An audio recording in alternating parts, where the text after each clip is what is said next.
It looks like we're going to be getting a fight between Shakur Stevenson and Floyd Schofield. This was a fight that Schofield wanted, man. He was hoping, praying, out there taunting, saying everything he could to try to get a big fight like this. And lo and behold, the fight falls through between Shakur Stevenson and William Zepeda. Schofield steps up, and my hat's off to Shakur Stevenson, man, because he's the big name fighter. He's the champ. He's the guy that doesn't have to take fights like this. And even though he's going to be the favorite, and even though this is a fight that the vast majority of people expect him to win, Schofield is dangerous. Like, this dude, you watch him fight and it just jumps off the screen how athletic he is. He's got fast hands, fast feet, throws really good combinations, punches with authority. He's got a good knockout ratio. I'll be the first to admit, he hasn't tested that punch against legit guys. It hasn't fought anywhere near world-class competition yet, but he's gone out there and done what he is supposed to do. He gets in and out really well, does angles, strong physicality.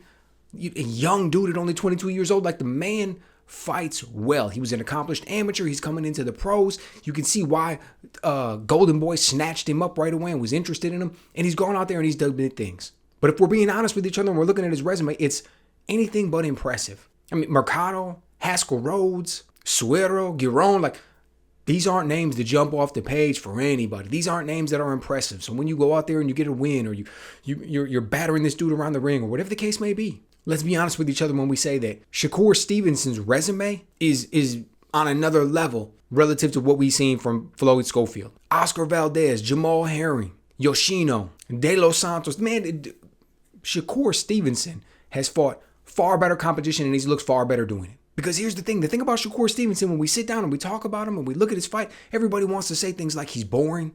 He's not exciting. He doesn't go out there and take chances. We want to see if he can get a knockout. Look at how much more skilled he is than his opponents. Why is he going out there and he's picking and poking and he's dodging and he's winning out decisions? We want to see him do.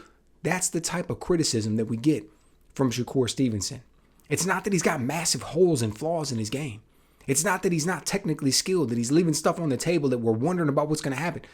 It's that he's not exciting. It's that he goes out there and he wins in too dominated of a fashion. Right? The type of criticism that we used to hear about Floyd. Now, in all honesty, we didn't give Floyd that type of criticism when Floyd was the age that Shakur Stevenson is. That was the type of criticism we gave Floyd when he was older, at the back end of his career, fighting at a weight that he shouldn't have even been fighting at.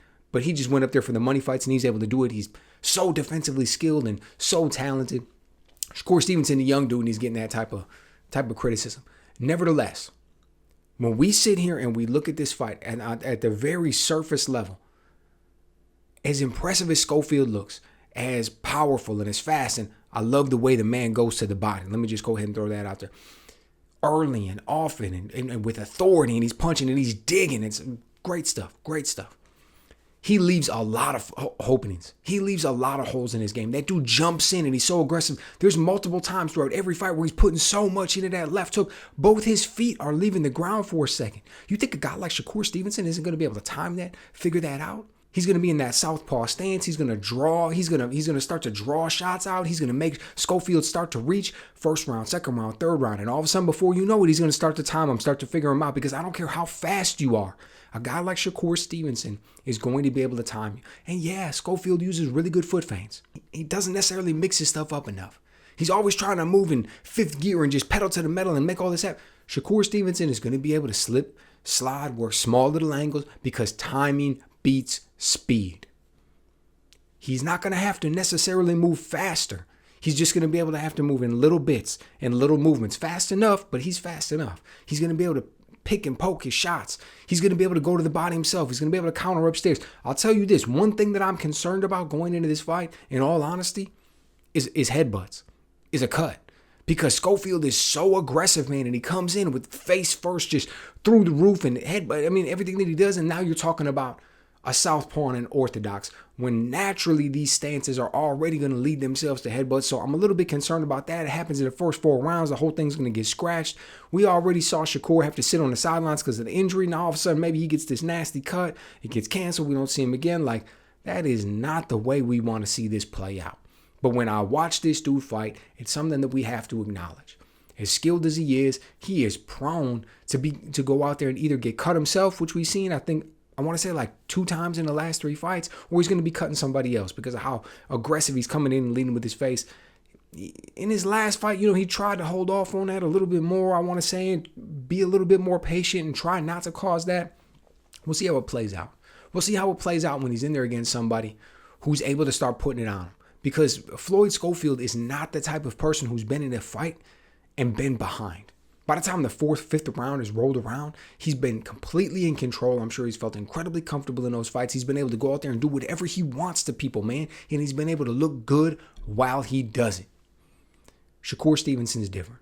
Shakur Stevenson is top of the line. Not only has he been able to go out there and do all of that same type of stuff that Floyd Schofield has done, in the sense of being in control and doing what he wants and making things happen on his schedule and fighting at his pace and all of that type of thing. He's been able to go out there and do all these things, but he's done it against a far higher level of competition. So as much as I respect Floyd Schofield for going out here and calling out this fight, making it happen, not backing down when the opportunity presented itself, getting out there and still pressing it and everything else, high probability he comes up short in this one. So let me know what you guys think. You think Shakur is going to be able to come back off the injury and look just as good as he has and continue to roll? Do you think the physicality and the athleticism of Floyd Schofield is going to present some problems for him? Let me know what you think.